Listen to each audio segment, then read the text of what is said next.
नमस्कार दोस्तों आज हम बात करेंगे डिस्क हर्निएशन की स्टेजेस के बारे में। अगर आप स्लिप डिस्क से परेशान हैं और आप अपनी समस्या को लेके एमआरआई करवाते हैं तो उससे पता लगता है कि आपको किस स्टेज का डिस्क हर्निएशन है। और अगर आप जानना चाहते हैं कि आपको किस टाइप का स्लिप डिस्क है और उसके कितने चांसेस है रिकवर होने के और आपको किस स्टेज पे सर्जरी करवाने की जरूरत पड़ सकती है, तो आज का वीडियो आपके लिए।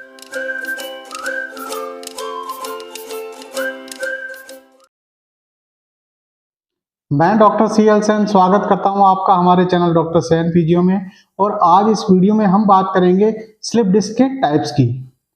हमारी जो डिस्क होती है वो दो चीज़ों से मिलकर बनती है। इसका जो बाहर का जो आवरण होता है वो टफ फाइब्रस लेयर से मिलकर बनता है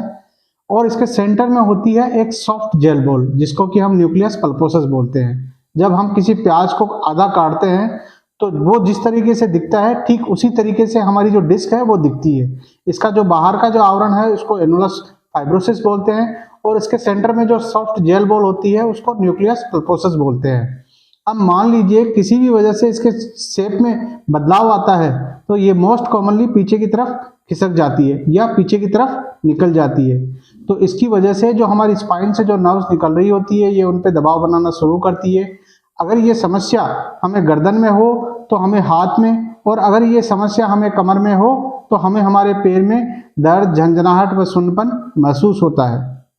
तो आज मैं आपको इसकी स्टेजेस के बारे में बताने जा रहा हूं और आप चाहें तो अपनी एमआरआई रिपोर्ट्स निकाल लें और देखें कि आपको किस टाइप का स्लिप डिस्क है और किस स्टेज का डिस्क हर्निएशन है, और कमेंट बॉक्स में कमेंट जरूर करें। और अगर आपको वीडियो पसंद आए तो लाइक एंड शेयर जरूर करें, और हमारे चैनल पर पहली बार विजिट कर रहे हैं तो हमारे चैनल को सब्सक्राइब कर लें और बेल आइकन को दबा के और नोटिफिकेशन बेल पे क्लिक कर लें, क्योंकि ऐसे ही नॉलेजेबल कंटेंट्स हम आपके लिए लेकर आते रहते हैं।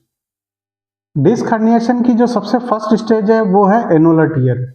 और ये 60 to 70% एमआरआई रिपोर्ट्स में आता है। जब हमारी डिस्क में डिजनरेशन स्टार्ट होता है तो जो एनुलस फाइब्रोसिस है यानी इसका जो डिस्क का जो बाहरी आवरण है उसमें क्रेक आने लगते हैं और इसी कंडीशन को बोलते हैं फ्रेंड्स एनुलर टियर।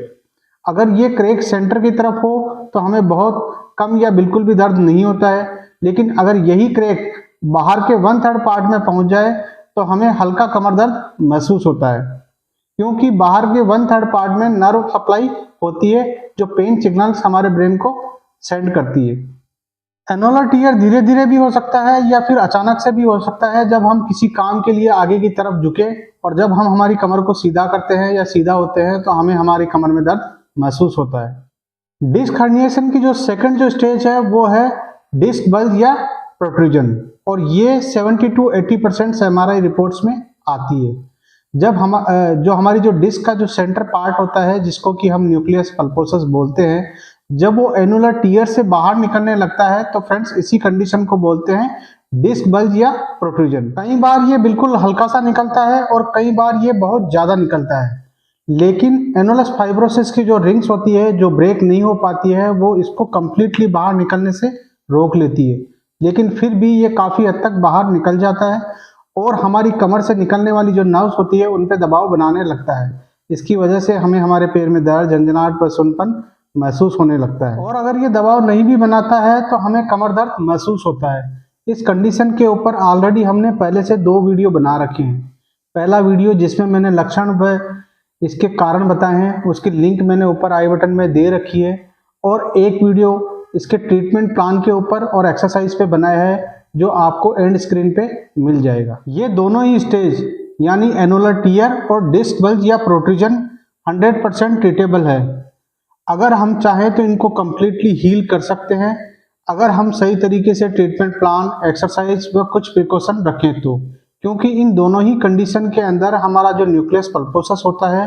वो एनुलस फाइब्रोसिस में इंटैक्ट होता है और इसमें मूवमेंट पॉसिबल होता है, जिससे हम चाहें तो इसको हमारी जो डिस्क है उसको फिर से हम रिड्यूस कर सकते हैं और हम हमारी डिस्क को फिर से नॉर्मल कर सकते हैं। लेकिन अगर हम प्रिकॉशन नहीं रखें और हम हमारी बल्जिंग डिस्क पर कंटिन्यूसली स्ट्रेस डालते रहें तो एनुलस फाइब्रोसिस की जो रिंग्स हमारे न्यूक्लियस पल्पोसस को रोक के रखती है वो ब्रेक हो जाती है और न्यूक्लियस पल्पोसस कुछ ज़्यादा बाहर निकल जाता है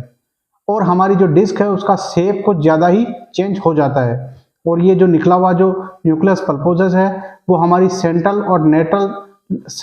लेटरल नर्व कैनाल को सक्रिय कर देता है, जिससे हमारी जो नर्व्स होती है उन पे ज़्यादा दबाव आता है और इसी कंडीशन को एक्सट्रूजन या डिस्क हर्निएशन बोलते हैं और ये 30 to 40% हमारी MRI रिपोर्ट्स में आता है। एक्सट्रूजन में हमें तेज कमर दर्द के साथ साथ पूरे पैर में दर्द, झंझनाहट व सुनपन बहुत ज़्यादा होता है और ये कंडीशन बहुत ज़्यादा डिसेबल करने वाली होती है,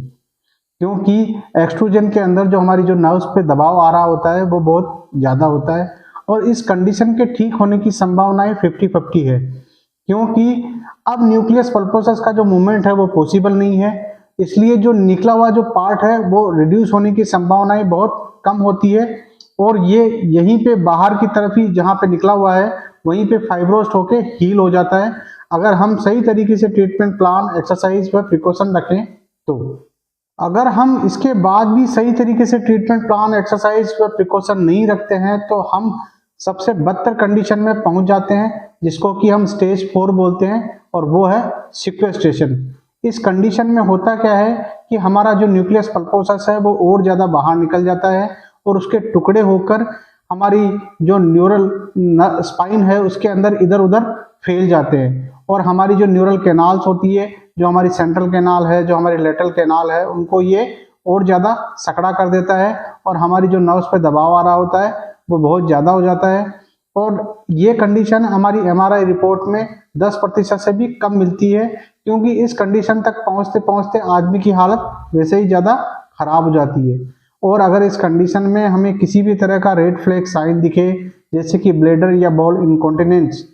तो हमें इस कंडीशन में सर्जरी ही करवानी पड़ती है और सर्जरी के अलावा और कोई दूसरा ऑप्शन नहीं है जिससे हम इस कंडीशन को ठीक कर सके। अब हम बात करते हैं न्यूक्लियस पल्पोसस के मूवमेंट के डायरेक्शन के बारे में, जो कि स्लिप डिस्क के अंदर होता है, जिससे पता लगता है कि वो हमारे कौन से स्ट्रक्चर्स को इफेक्ट कर सकता है।